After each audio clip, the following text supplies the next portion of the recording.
Snoring. If you've ever tried to sleep next to a snorer, you know it's basically a hostage situation. And listen, it's not just the noise. It's the vibrations, the jolts, the mini earthquakes happening every 30 seconds. Partners of snorers lose up to 1 to 2 hours of sleep every night. That's mood swings, low energy, and arguments over absolutely nothing. But here's the twist. Snoring isn't just annoying, it can be dangerous. Loud, chronic snoring is one of the biggest red flags for sleep apnea, a condition where you literally stop breathing for seconds at a time. That means less oxygen to the brain, higher risk of heart problems, high blood pressure, and daytime exhaustion. It feels like you're walking through mud.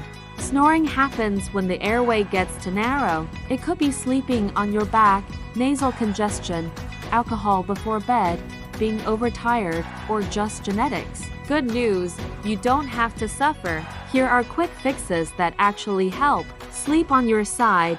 Use a nasal strip or dilator. Avoid alcohol 3 hours before bed. Try a humidifier.